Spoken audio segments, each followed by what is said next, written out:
नमस्कार दोस्तों। पिछली क्लास में अपन ने जो आमाशय के बारे में पढ़ा था, यहाँ तक अपन ने आहार नाल के अंदर या डाइजेस्टिव सिस्टम के अंदर अपन ने पढ़ा था, जिसके अंदर आमाशय के बारे में जो अपन ने पढ़ी थी कि जे आकार की संरचना होती है, जे शेप के अंदर मिलेगा आपको। आहार नाल की सबसे मोटाई वाली जो नलिका है वो यही होती है, आमाशय। तीसरा पार्ट अपन ने पढ़ा था कि यहाँ पर जो ग्रास नाल इसोफेगस है और यहाँ पर जो आगे चलेगी छोटी आंत का ड्यूडेनम भाग, इन दोनों के बीच में ये दो वाल पाए जाते हैं। इसको कार्डिक स्पिंचर के नाम से जाना जाता है, इसको पाइलोरिक स्पिंचर के नाम से जाना जाता है। ये आप दोनों, इसके अंदर जो वाल हैं ये दोनों अलग अलग थे। आमाशय है, इसके तीन पार्ट अपन ने देखे थे कि ये जो मेन पार्ट होता है उसको बॉडी कहा जाता है। इसका ऊपर वाला पार्ट हृदय के पास, इसको कार्डिक के नाम से जानते हैं। ये फंडिस भाग होता है, ये पाइलोरिक पार्ट होता है।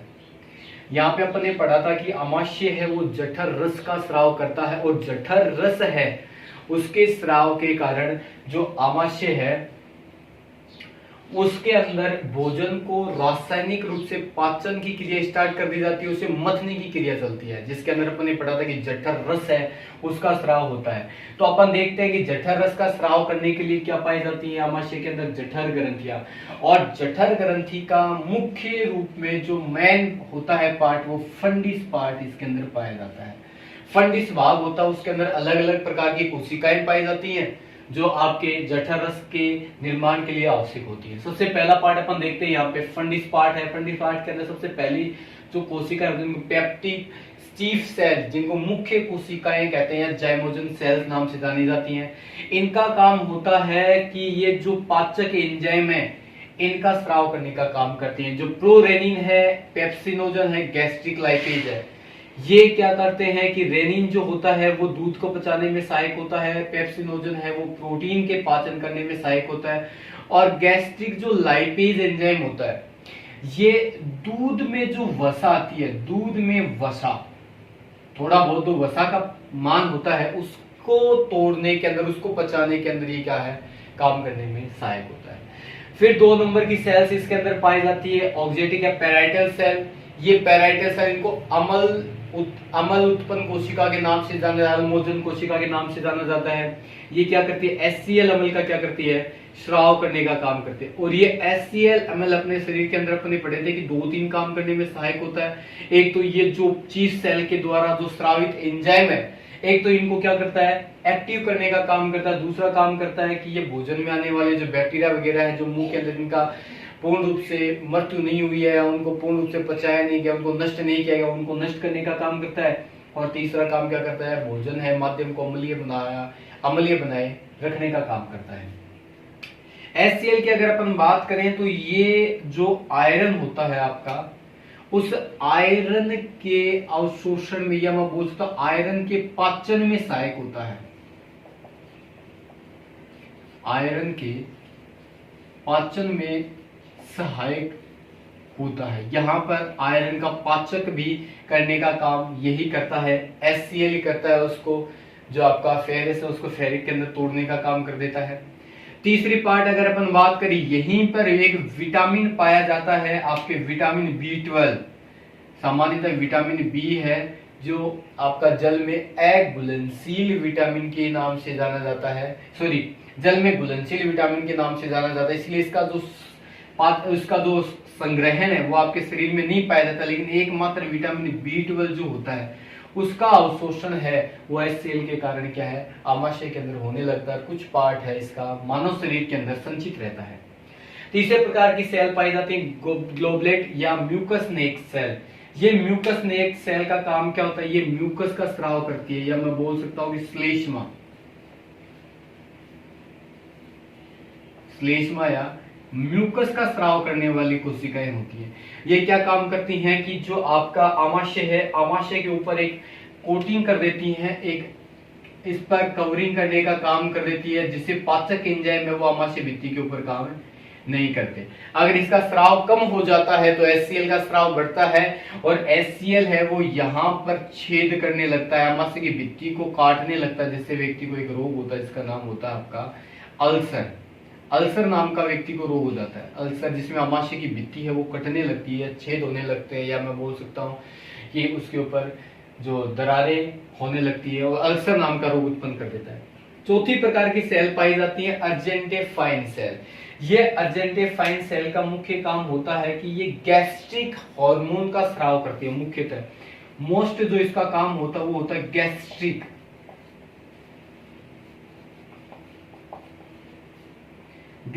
हार्मोन है उसका स्राव करने का काम करती है। और गैस्ट्रिक हार्मोन है उसका स्राव कब होता है? जब व्यक्ति को खाने की तलब होती है। जैसे मान लीजिए आपको रोजाना 12 बजे खाना खाना है, तो उस समय ऑटोमेटिक अपने अंदर जो गैस्ट्रिक हार्मोन उसका स्राव सिक्रेशन होना स्टार्ट हो जाता है। और जैसे ही गैस्ट्रिक हार्मोन का स्राव होगा तो गैस्ट्रिक हार्मोन के स्राव होते ही सेल का स्राव है वो बढ़ जाता है, और बढ़ने पर पेट के अंदर जलन महसूस होती है और अपन को खाना खाने की जो आवश्यकता पड़ती है। तो ये काम करता है गैस्ट्रिक हार्मोन।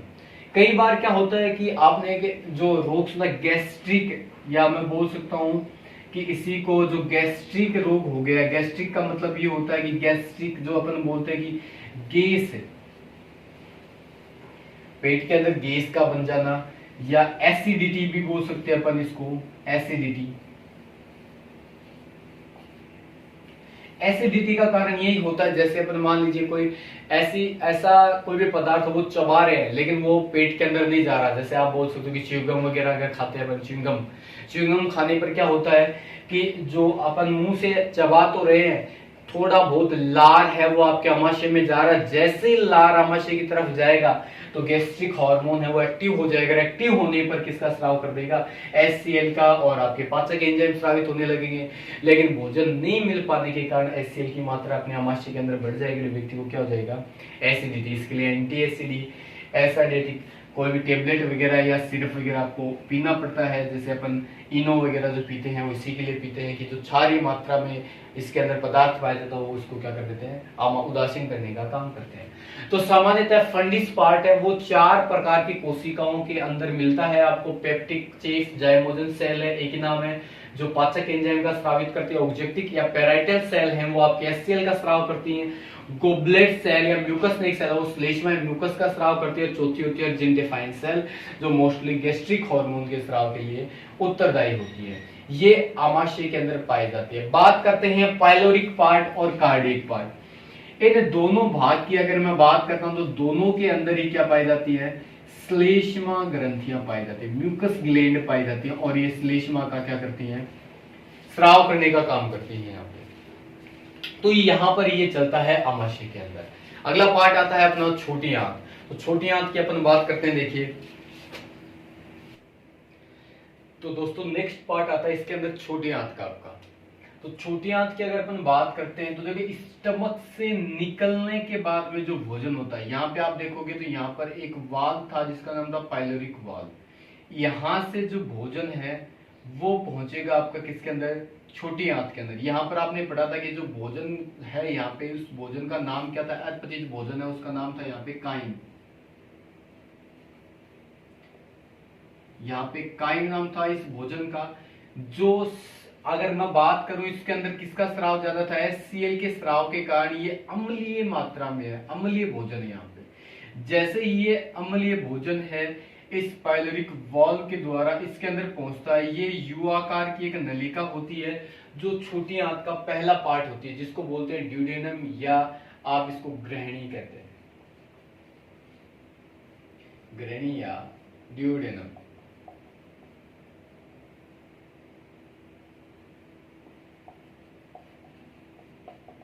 पहला पार्ट।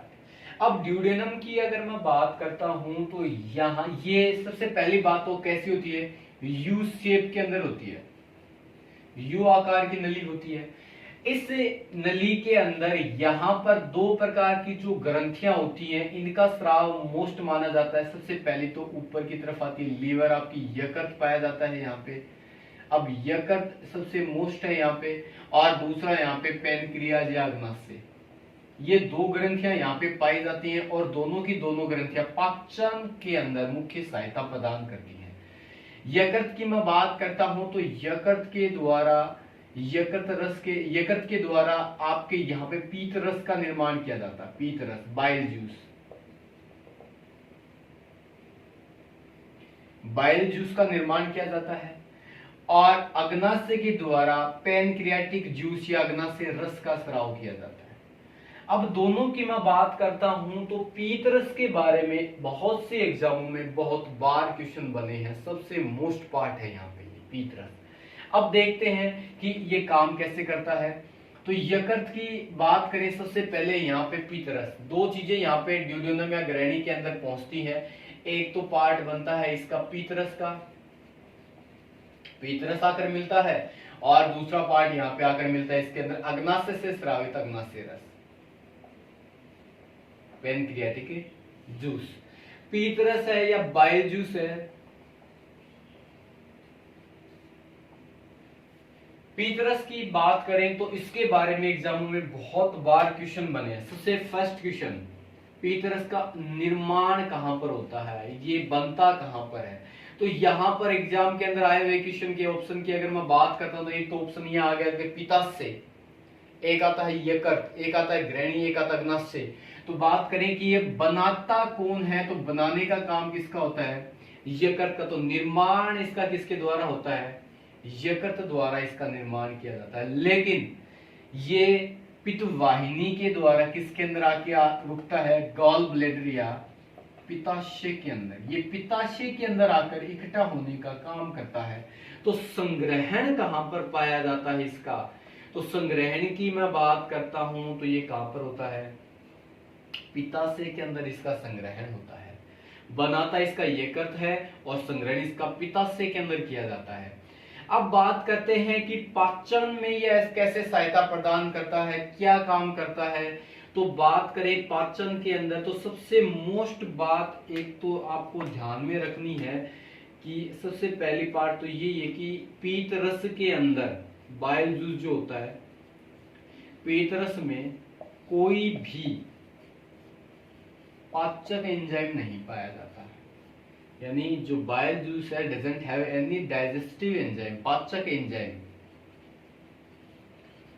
इसके अंदर कोई भी पाचक एंजाइम नहीं पाया जाता, सबसे मोस्ट बात है।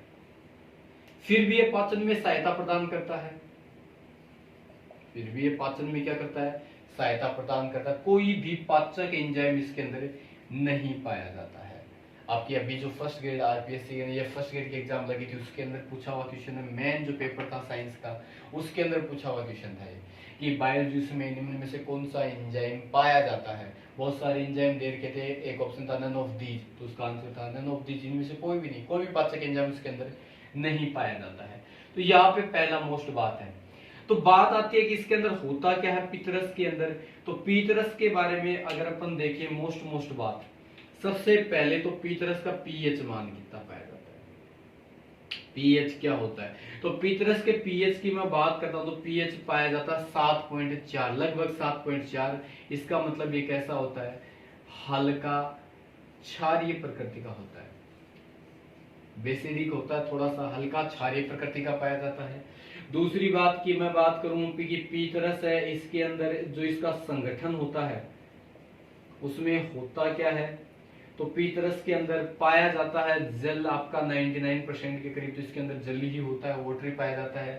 पीत जो इसके अंदर पीत वर्णक पाए जाते हैं, आपके जो पिगमेंट होते हैं येलो पिगमेंट इसके अंदर पाए जाते हैं, बाइल पिगमेंट पाए जाते हैं इसके अंदर।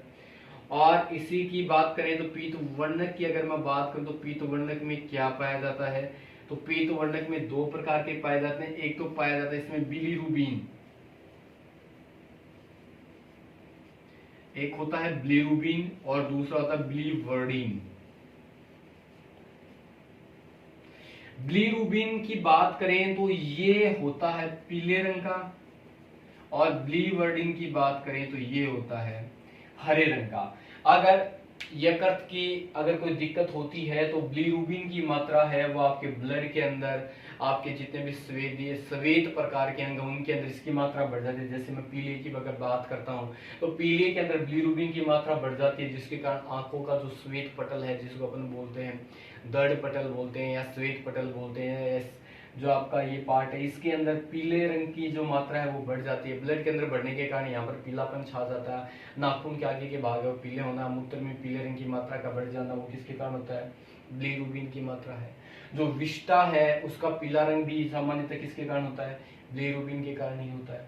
बिलीवर्डिन क्या होता है, बिलीवर्डिन की मैं बात करता हूँ, हरे रंग का जो वर्णक पाया जाता है, बच्चे जो होते हैं, दूध पीने वाले बच्चे जो होते हैं उनके अंदर इसका स्राव है वो थोड़ा सा ज्यादा होता है बिलीवर्डिन की तुलना में, इसलिए उनकी विष्टा का रंग जो हल्का हरा होता है वो किसके कारण पाया जाता है, बिलीवर्डिन के कारण इसके अंदर पाया जाता है।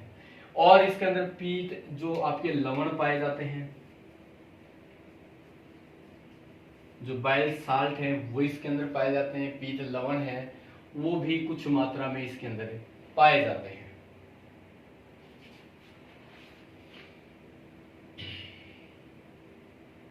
अगर पीत लवण की बात करें तो इसके अंदर ट्रूकोकोलेट पाए जाते हैं, ग्लाइकोकोलेट पाए जाते हैं। एग्जाम्पल की मैं बात करता हूं कि जो ग्लाइकोकोलेट, ये पीत लवण ही होता है। ट्यूरोकोलेट, ये इसके अंदर पीत लवण पाए जाते हैं। आगे बात आती है कि काम क्या करता है पीत रस, जब इसके अंदर पाचक एंजाइम होते ही नहीं है तो पाचन में सहायता कैसे करता है, ये काम क्या करता है। तो मोस्ट है इसके अगले कार्य, तो कार्य देखिए इसके अंदर जो पीत रस है उसका कार्य क्या होता है।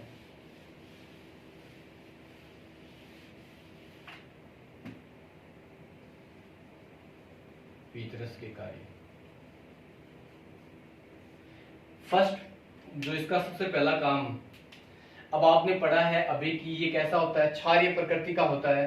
तो यहां से जो भोजन आता है वो अम्लीय प्रकृति का होता है, और वो जैसे ही इस युवाकार की नलिका जो ग्रहणी है उसके अंदर पहुंचता है तो यहां पर इस अम्लीय भोजन को क्या करता है, क्षारीय, यानी पहला काम है माध्यम को क्षारीय बनाता है। अब जैसे ही माध्यम क्षारीय बनेगा तो अग्नाशय रस से निकलने वाले जो एंजाइम होते हैं उनकी प्रकृति होती है कि वो क्षारीय माध्यम में काम करते हैं। लगभग उनको 6.7 से 7.4 से 7.8 के बीच का पीएच मान चाहिए, वहां पर काम करते हैं। तो क्षारीय माध्यम जैसे होगा तो अग्नाशय रस के एंजाइम वो एक्टिवेट हो जाएंगे, सक्रिय हो जाएंगे। तो दूसरा काम क्या करता है, अग्नाशय रस के पाचक एंजाइम को सक्रिय करने का काम, सक्रिय करता है। ये दूसरा पॉइंट है। तीसरे की अगर मैं बात करता हूं यहाँ पे, तो ये जो यहाँ पर भोजन आता है, आपने देखा था कि मुंह के अंदर तो जो कार्बोहाइड्रेट है उसका पाचन होना स्टार्ट हो गया, स्टमक के अंदर प्रोटीन है। अब यहाँ पर अगर मैं बात करता हूं ग्रहणी के अंदर, तो ग्रहणी के अंदर क्या होता है कि जो वसा होती है, अब वसा है वो पूरे बड़े रूप में पाई जाती है। तो यहाँ पर वसा को सरल अणुओं में ट्राइग्लिसरॉल के रूप में तोड़ा जाता है, उसका जो सरल अणु होता है उसके अंदर तोड़ा जाता है ताकि अग्नाशय रस के जो लाइपेज एंजाइम है वो उसको तोड़ सके। तो वसा का पायशीकरण, इमल्सिफिकेशन, वसा का पायशीकरण करना, ये इसका मोस्ट काम होता है, वसा का पायशीकरण करता है। तो ये जो मोस्ट काम है ये यहाँ पे होता है। तो ये काम करने का काम किसका होता है, पीत रस का होता है। तो पीत रस की अपन बात करें, बनाने वाला इसको यकृत होता है, स्टोर इसका गॉल ब्लैडर में पाया जाता है। आपका राजस्थान पुलिस 2012 की एग्जाम जो है और आपकी जो 2018 के एग्जाम थे दोनों के अंदर पूछा गया क्वेश्चन था कि पित्ताशय का जो स्टोरेज कहाँ पर होता है, तो कहाँ पे होता है, पित्ताशय के अंदर पीत रस का स्टोर होता है। बनाने का काम इसको कौन करता है, यकृत करता है। और यहाँ से ये क्या है, जो कॉमन बाइल डक्ट है, पेनक्रियाटिक जूस और बाइल जूस है, दोनों की कॉमन जो डक्ट होती है उसके द्वारा ये ग्रहणी में आता है। ग्रहणी के अंदर ये काम क्या करता है, अम्लीय, इसका क्षारीय माध्यम होता है, 7.4 पीएच होता है, जिसके कारण माध्यम को क्षारीय बनाता है। क्षारीय बनाते ही पेनक्रियाटिक जूस, अग्नाशय रस के जो एंजाइम है वो सक्रिय होकर पाचक एंजाइम में जो सक्रिय हो जाते हैं। और तीसरा काम वसा का क्या करता है, ये पायशीकरण करने का काम करता है। तो ये काम होता है पीत रस का यहाँ पे। अब बात करते हैं कि अग्नाशय रस के अंदर क्या पाया जाता है। दूसरा है इसके अंदर पार्ट है अग्नाशय रस का।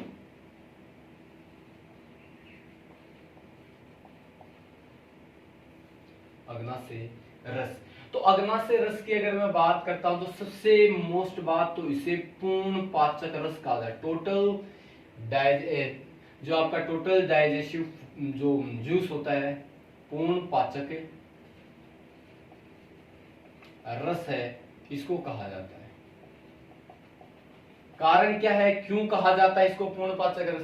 कारण क्या होता है कि आपने भोजन में जो भी खाया है, जैसे मैं लिखता हूं यहाँ पे कि कार्बोहाइड्रेट, वसा, प्रोटीन, आपने जैसे भी अमीनो अम्ल वगैरह जो भी खाए हैं, या मैं बोल सकता हूँ कि मांस वगैरह खाया, या कुछ भी डीएनए वगैरह जो इसके अंदर मिलते हैं आपको, न्यूक्लिक अम्ल, इन सभी को पचाने के लिए एक साथ इस जूस में ये जितने भी खाद्य पदार्थ हैं उनको पचाने वाले एंजाइम पाए जाते हैं। क्योंकि आपने देखा मुंह के अंदर तो केवल कार्बोहाइड्रेट को पचाने वाले एंजाइम ही थे, आमाशय के अंदर तो केवल प्रोटीन को पचाने वाले एंजाइम थे, लेकिन इस पार्ट के अंदर जो अग्नाशय रस है उसके अंदर सारे के सारे जितने भी खाद्य पदार्थ है, भोज्य पदार्थ, इन सबको पचाने वाले एंजाइम पाए जाते हैं। कौन कौन से एंजाइम अग्नाशय रस के अंदर आते हैं? तो सबसे पहले मैं बात करता हूँ एमाइलेज, या मैं ट्रिप्सिन से स्टार्ट करता हूं। ट्रिप्सिन, काइमोट्रिप्सिन, ट्रिप्सिन है, काइमोट्रिप्सिन है, प्रोकार्बोक्सिलेज है,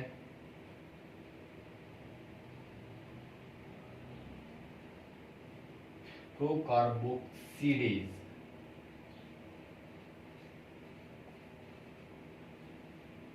एमाइलेज है,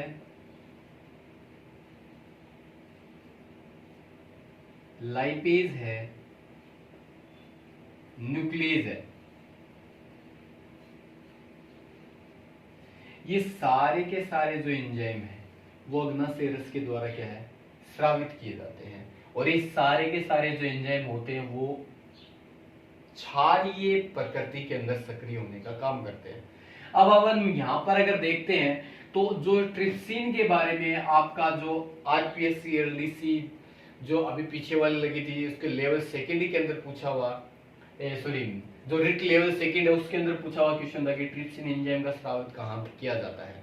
तो देखिए बात करते हैं यहाँ पे, तो एक तो यहाँ पे इस आमाशय और एक ये आपका अग्नाशय, इन दोनों के अंदर थोड़ा सा कंफ्यूजन हो जाता है। तो याद रखना कि ये पे और ये वाला पेट का पार्ट है। यहाँ पे पेट, पे का मतलब होता है यहाँ पे स्रावित होता है पेप्सिन, और ये होता है ट्रिप्सिन।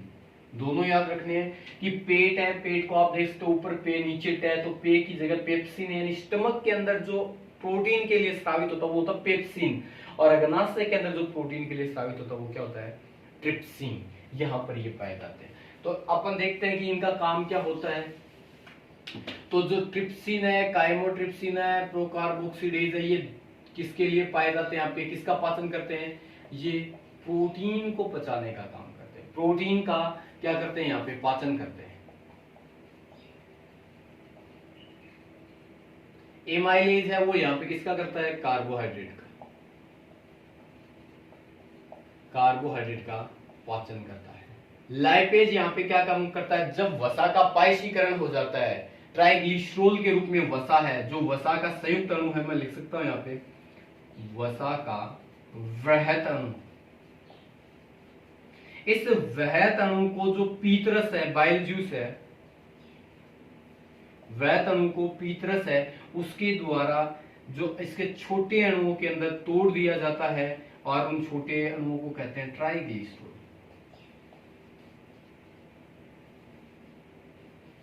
इसके अंदर तोड़ दिया जाता है, जो ग्लिसरीन और वसीय अम्ल से मिलकर बनने वाली संरचना होती है, इसके अंदर इसको तोड़ दिया जाता है। और फिर लाइपेज एंजाइम है वो वसा को क्या करते हैं, वसा का पाचन करने का काम करता है, वसा को सरल अणुओं में तोड़ने का काम करता है। न्यूक्लिक अम्ल है, जो न्यूक्लियस है वो किसको तोड़ता है, न्यूक्लिक अम्ल को तोड़ने का काम करता है। न्यूक्लिक अम्ल का क्या करता है, पाचन करता है। तो इन सब उनके अंतिम उत्पादों में तोड़ देगा। प्रोटीन है, प्रोटीन को तोड़ दिया जाता है इसके पेप्टोन्स के अंदर, पेप्टाइड के अंदर, इनके अंदर तोड़ दिया जाता है। या जो पहले से पेप्टाइड के अंदर यहाँ पे टूट चुके हैं उनको और पाचन करके उनको एमिनो एसिड के अंदर तोड़ दिया जाता है। कार्बोहाइड्रेट है, तो यहाँ पे अगर बात करते हैं तो एमाइलेज का काम क्या होता है, अगर यहाँ पे कार्बोहाइड्रेट को छोटे सक्रिय जो छोटे अणु है उनके अंदर तोड़ा जाता है। स्टार्च है तो उसको माल्टोज के अंदर तोड़ दिया जाता है। अलग अलग की क्रियाएं अलग अलग चलती हैं। स्टार्च है, स्टार्च को यहाँ पे माल्टोज के अंदर तोड़ दिया जाता है। या मैं बोल सकता हूँ कि कोई भी और पदार्थ है, कोई बड़ा अणु है, उसको जैसे लैक्टोज है, उसको आपके फ्रक्टोज के अंदर तोड़ दिया जाता है, फ्रक्टोज के अंदर तोड़ दिया जाता है, या ग्लेक्टोज के अंदर तोड़ दिया जाता है, ग्लेक्टोज है, फ्रक्टोज है, यानी डाइसेकेराइड के अंदर ज्यादातर तोड़ने की क्रिया यहाँ पे चलने वाली होती है। आपकी सुक्रोज है, इसके अंदर तोड़ने की क्रिया चलती है यहाँ पे। माल्टोज है, सुक्रोज है, फ्रक्टोज है, इनके अंदर तोड़ दिया जाता है छोटे अणुओं में, और जो पहले से छोटा अणु टूट के ऊपर से आया है उसको लास्ट में किसके अंदर तोड़ दिया जाता है, ग्लूकोज के अंदर तोड़ दिया जाता है। ये क्रिया चलती है कहाँ पे, ग्रहणी के अंदर। तो ग्रहणी की अगर मैं बात करता हूं तो ग्रहणी के अंदर आप ऐसे बोल सकते हैं कि मानव शरीर के सर्वाधिक पाचन की क्रिया कहां संपन्न होती है, तो सर्वाधिक पाचन कहां पर पाया जाता है, ग्रहणी के अंदर। सर्वाधिक पाचन की क्रिया ग्रहणी के अंदर संपन्न होती है।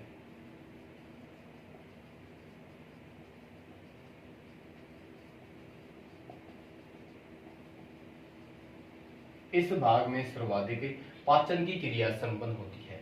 तो ये ग्रहणी के अंदर होने वाली क्रियाएं फिर से देख लीजिए। स्टमक से निकलने के पश्चात जो भोजन है वो यहाँ पे ग्रहणी के अंदर आता है। ग्रहणी के अंदर एक तो पित्ताशय से पीत रस का स्राव पाया जाता है और अग्नाशय से अग्नाशय रस का स्राव। पीत रस का निर्माण यकृत करता है, स्टोर इसका पित्ताशय के अंदर होता है। पीत रस हल्का क्षारीय प्रकृति का होता है जिसका पीएच 7.4 होता है और हल्का पीले रंग का पाया जाता है, जिसमें पीले रंग का कारण बिलिरुबिन है और हरे रंग का कारण उसके अंदर बिलिवर्डिन है। ये दोनों के दोनों पीत रस के अंदर पाए जाने वाले पीत वर्णक होते हैं। पीत लवण की अगर अपन बात करते हैं तो पीत लवण के अंदर ग्लाइकोकोडेन या ट्यूरोकोडेन के रूप में इसके अंदर पाए जाते हैं।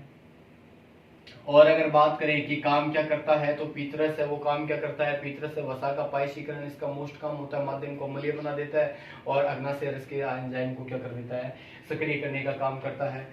अग्नाशय की अगर अपन बात करते हैं तो अग्नाशय से अग्नाशय रस का स्राव किया जाता है, इसे पूर्ण पाचक रस कहा जाता है क्योंकि भोजन में आने वाले सभी प्रकार के पदार्थों को ये क्या है, तोड़ने का काम करता है, उनको पचाने का काम करता है। इसके अंदर ट्रिप्सिन, काइमोट्रिप्सिन, प्रोकार्बोक्सीडेज, हेमाइलेज, लाइपेज, न्यूक्लियस सभी प्रकार के एंजाइम है वो यहाँ पर पाए जाते हैं। तो यहाँ पर आप एक देख सकते हो कि ये जो पार्ट होता है इसके अंदर किसका पाचन होना स्टार्ट हो जाता है, वसा का पाचन। वसा का पाचन है वो यहाँ पे होना शुरू होता है। यहाँ पे किसका पाचन होना शुरू होता है, प्रोटीन का। और मुंह के अंदर किसका पाचन स्टार्ट हो जाता है, कार्बोहाइड्रेट का। ये यहाँ पर होने वाली क्रियाएं चलती हैं। अब बात करते हैं अगला पार्ट इसका, गृहिणी का अगला पार्ट जो होता है इसका, सॉरी छोटी आंत का अगला पार्ट पाया जाता है यहाँ पे, जिसको कहते हैं अपन जेजुनम।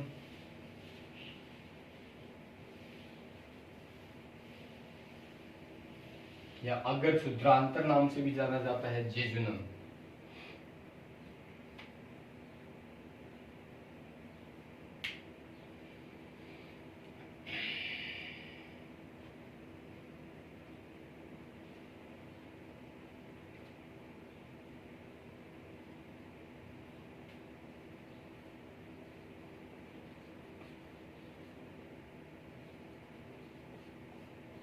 जेजुनम इसको कहा जाता है।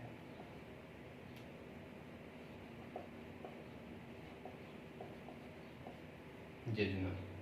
अब इसकी अपन बात करते हैं कि जेजुनम कहां पर होता है, तो यहाँ पे जैसे ग्रहणी निकली इसकी यहाँ से स्टार्ट होता है जेजुनम का पार्ट। ये जेजुनम काम क्या करता है, तो जेजुनम की अगर बात करें तो अंदर से इसके अंदर फोल्ड होने वाली जो है आपके फोल्डिंग रूप में इसके अंदर जो संरचनाएं बननी स्टार्ट हो जाती हैं। अगर इसको आप अंदर से देखोगे तो इस प्रकार से, जैसे मैं बनाता हूं एक जो जेजुनम उसकी लेयर बनाता हूं अंदर से इस तरीके की, उभार जो बनने स्टार्ट हो जाते हैं इनको पैक्रिंग के वलन कहते हैं। ये जो उभार जो बने हुए होते हैं इनको क्या कहा जाता है, कि जो फोल्ड होते हैं फोल्ड्स ऑफ क्रैकरिंग या क्रैकरिंग के वलन, क्रैकरिंग के वलन कहा जाता है, फोल्ड कहा जाता है क्रैकरिंग के इनको, जो ये ऊपर नीचे फोल्ड होते हैं। इन फोल्ड के ऊपर पाए जाते हैं क्या, सूक्ष्मांकुर। ये जो ऊपर की तरफ बना हुआ है इसको कहते हैं विलाई या रसांकुर के नाम से जाने जाते हैं। ये लो साहब, ये जो बड़ा वाला पार्ट है इसको बोलते हैं विलाई या रसांकुर। और जो ये छोटे वाले हैं इनको कहते हैं सूक्ष्मांकुर, माइक्रोविलाई। ये माइक्रोविलाई पाए जाते हैं यहाँ पे। अब यहाँ पे देखेंगे जो ये गड्ढा बना है यहाँ पे लिबरकुन की गर्तिकाएं कहते हैं इनको। ये जो गड्ढे हैं इनको कहते हैं लिबरकुन की गर्तिकाएं, लिबरकुन की गर्तिकाएं, क्रिप्टॉन्स ऑफ लिबरकुन नाम से जाने जाते हैं लिबरकुन की गर्तिकाएं। इन गर्तिकाओं में होता क्या है, इन गर्तिकाओं में श्लेष्मा का स्राव पाया जाता है, श्लेष्मा का स्राव करने वाली ग्रंथियां पाई जाती हैं। इनके अंदर आंतरीय रस है, आंतरीय रस का स्राव होता है, आंतरीय रस का स्राव किया जाता है। तो ये दो मोस्ट चीजें आपको ध्यान में रखनी है। लिबरकुन गर्तिकाओं में होता क्या, तो इसके अंदर श्लेष्मा ग्रंथियां पाई जाती हैं जो श्लेष्मा का स्राव करती हैं, और आंतरीय रस का स्राव करने के लिए ग्रंथियां पाई जाती हैं। आंतरीय रस की ग्रंथियां हैं वो मिलेंगी जो आपकी इंस्टेंटाइन जूस का जो स्राव करती है, आंतरीय रस का स्राव करती है। तो ये जेजुनम का अंदर से बनने वाली पार्ट है, फोल्ड बने रहते हैं जिनको क्रैकिंग के वलन बोलते हैं। और जो ये नीचे वाला गर्तिका है इसको बोलते लिबरकुन की गर्तिका है। ऊपर की तरफ निकलने वाली एक संरचना उसको बोलते संरचना रसांकुर या माइक्रोविलाई। और जो इन एक रसांकुर के ऊपर बहुत सारे छोटे छोटे ऐसे पाए जाने वाली संरचना होती है रेशेनुमा, जिनको सूक्ष्मांकुर या माइक्रोविलाई के रूप में जाना जाता है। अब ये रसांकुर और सूक्ष्मांकुर का काम क्या होता है, ये करते हैं पचित भोजन का अवशोषण।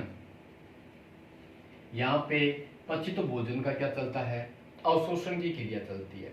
तो अगर आपसे क्वेश्चन ये भी बनता है कि मानव शरीर में सर्वाधिक अवशोषण की क्रिया कहाँ होती है, तो कौन से भाग में होती है, जेजुनम में सर्वाधिक अवशोषण। पचित भोजन का सर्वाधिक अवशोषण यहाँ पे पाया जाता है। पचित भोजन का सर्वाधिक अवशोषण है वो इस भाग में पाया जाता है, जेजुनम भाग के अंदर।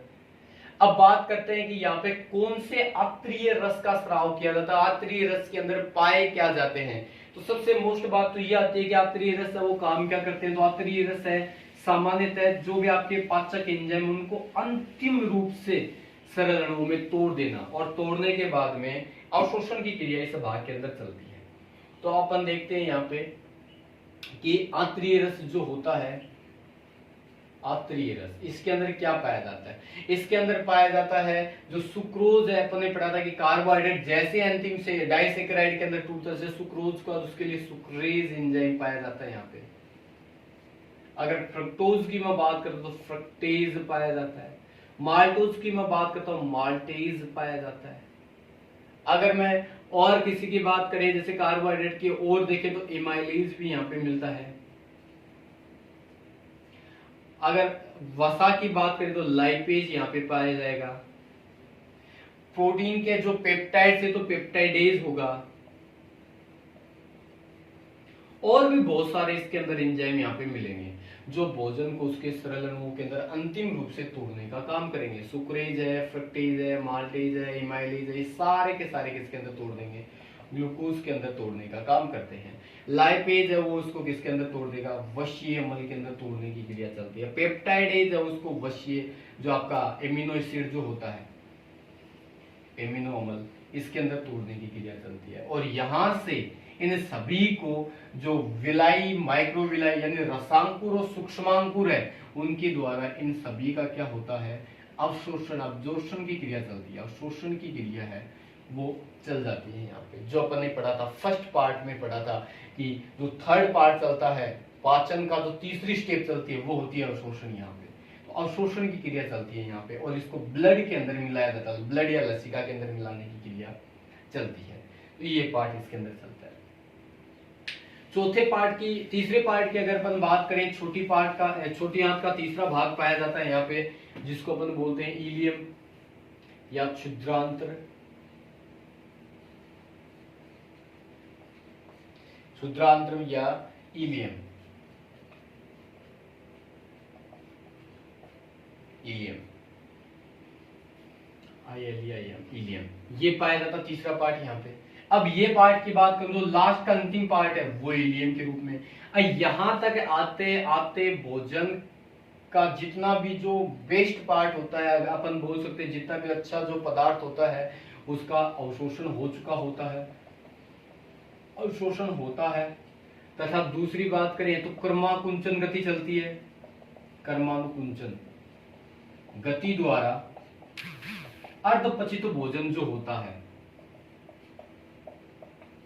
कर्मानुकुंचन गति द्वारा अर्धपचित भोजन है उसको आगे की तरफ बड़ी आंत के अंदर जो आपकी लार्ज इंटेस्टाइन होती है उसके अंदर धकेल दिया जाता है, अर्धपचित भोजन को आगे धकेला जाता है।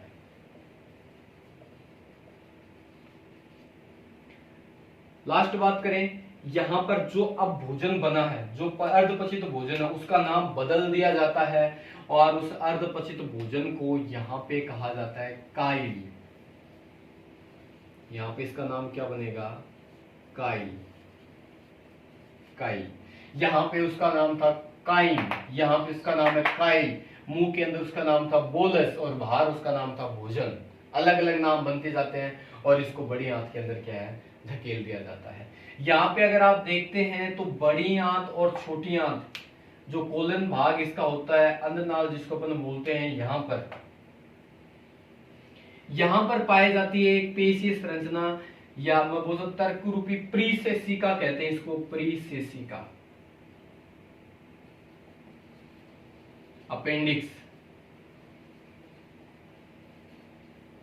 प्रीसेसिका या अपेंडिक्स इसको कहा जाता है। ये अपेंडिक्स है, काम क्या करती है, ये सामान्यतः अगर अपन अब देखें तो ये किसी भी काम की नहीं रह गई है।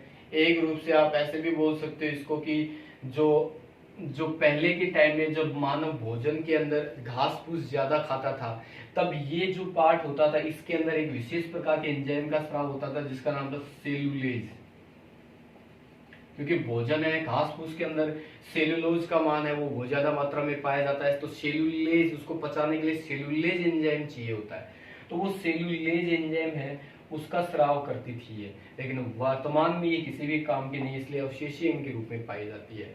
अब जैसे ही यहाँ से भोजन निकलता है तो भोजन के द्वारा अगर ये कई बार इसके अंदर जो भोजन के जो भी वेस्ट मटेरियल है वो पार्ट यहाँ पे भर जाता है, भरने पर दर्द उत्पन्न होता है जिससे अपेंडिक्स नाम का रोग उत्पन्न हो जाता है, तो शल्य चिकित्सा द्वारा इसको काट कर अलग कर दिया जाता है। बस इतना सा काम इसके अंदर और कुछ ज्यादा नहीं है। अब जो तीसरा पार्ट है वो आपका चलता है इसके अंदर बड़ी आंत का। तो बड़ी आंत की अगर अपन बात करते हैं तो बड़ी आंत है, यहाँ पर होता क्या है, पूरी की पूरी बड़ी आंत है वो तीन पार्ट के अंदर डिवाइड रहती है। पहला पार्ट है यहाँ पे जिसको कहते हैं अन्ननाल या जिसको सिक्कम के नाम से जाना जाता है, यहाँ पे ये पार्ट जो आगे का बचता है इसको कोलन नाम से जाना जाता है, और लास्ट पार्ट है इसको रेक्टम या मलाशय के नाम से जाना जाता है। तो इनके अंदर होता क्या है, क्या क्या क्रियाएं चलती है, तो सबसे पहले मैं बात करता हूँ इसका फर्स्ट पार्ट है जिसको बोलते हैं सिक्कम, या इसी को अन्ननाल भी कहा जाता है।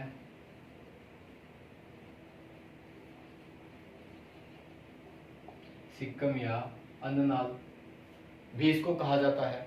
होता क्या है सिक्कम के अंदर, सबसे पहली बात तो यहाँ पर छोटी आंत से भोजन है वो प्रवेश करता है, और प्रवेश करता है यहाँ पे पाई जाती है अपेंडिक्स। सबसे पहली बात तो कि यहाँ पर सिक्कम या मैं बोल सकता हूँ छोटी आंत प्लस अन्ननाल, इन दोनों के जो यहाँ पे मिलन है यहाँ पर पाई जाती है क्या, अपेंडिक्स। दूसरी बात, यहाँ पर एक वाल पाया जाता है, ये जो छोटी आंत है और बड़ी आंत है दोनों के बीच में कि जो फूड है, जो काइल है यहाँ पे, वो काइल बाहर आ जाए लेकिन वापस अंदर ना जाए, तो यहाँ पर पाया जाता है एक वाल। उस वाल का नाम होता है इलियोसिकल स्पिंचर, इसका नाम होता है इलियोसिकल वाल स्पिंचर, ये यहाँ पर पाया जाता है। इलियोसिकल वाल्व यहाँ पर पाया जाता है जो भोजन को बाहर तो आने देता है लेकिन वापस अंदर जाने नहीं देता है। तीसरी पार्ट की बात करें, अगला इसमें क्या बनता है, इसके अंदर अगली बात करते हैं इसे, ये जो सिक्कम भाग इसके अंदर पाए जाते हैं सहजीवी बैक्टीरिया, सहजीवी जो जीवाणु है उपस्थित होते हैं। अब बात आती है कि सहजीवी जीवाणु काम क्या करते हैं अपने अंदर। तो जैसे अपन ने देखा था कि पहले जो व्यक्ति जब घास फूस खाता था उस समय अपेंडिक्स का काम होता था सेलुलोज एंजाइम का स्राव करने का, लेकिन अब क्या होता है कि जो सेलुलोज का जो काम है ये इसने तो स्राव करना बंद कर दिया, अवशिष्ट रूप में आने लगी। लेकिन जो अपन भोजन खाते हैं जैसे सब्जियां वगैरह जो खाते हैं, कच्ची सब्जियां वगैरह खाते हैं, पकी हुई खाते हैं, जिसके अंदर कुछ में सेलुलोज की मात्रा कम किसी में ज्यादा होती है, तो उस सेलुलोज के पाचन के लिए भी अपने शरीर के अंदर जो एंजाइम सेलुलेज होता है उसको स्रावित करने का काम ये सहजीवी जो बैक्टीरिया ये करते हैं। बदले में अपन इनको भोजन प्रदान कर देते हैं, तो ये भोजन के अंदर सेलुलेज एंजाइम का स्राव करते हैं, सेलुलेज एंजाइम इनका स्राव करते हैं। अगर अपन देखें तो जो आपके एस्केरिस वगैरह जितने भी जो अपने अंदर पाए जाने वाले जितने भी वर्मी वगैरह हैं वो इसी भाग के अंदर, बड़ी आंत के भाग के अंदर ही पाए जाते हैं। दूसरा पार्ट इसका पाया जाता है जिसको बोलते हैं वृदांतर। वृदांतर वृदांतर या इसको कहते हैं कोलन। कोलन इस भाग के अंदर अगर अपन बात करें जिस भाग के अंदर जल है या अन्य कोई भी आप बोल सकते हैं कि द्रव्य पदार्थ जिसके अंदर आपकी दवाइयां वगैरह भी आती हैं, सिरप वगैरह भी आते हैं, इनका क्या पाया जाता है, अवशोषण चलता है। इस भाग में इनका क्या चलेगा, अवशोषण चलता है। जो ये वाला भाग है इसके अंदर जो आपके जितने भी द्रवित पदार्थ हैं उनका अवशोषण किया जाता है यहाँ पे। तीसरा पार्ट आता है इसके अंदर रेक्टम या मलाशय।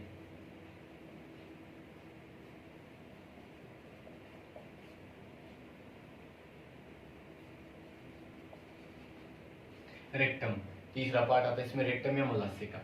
अब रेक्टम में क्या होता है कि भोजन यहाँ पे जैसे भोजन के अंदर अवशोषण की क्रिया हो गई है, बचा हुआ जो वेस्ट मटेरियल है वो यहाँ पर आकर किसके अंदर, रेक्टम के अंदर आकर रुक जाता है, और उस रुके हुए भोजन को क्या कहा जाता है, मल। और मल के रूप में इस अर्धपचित भोजन को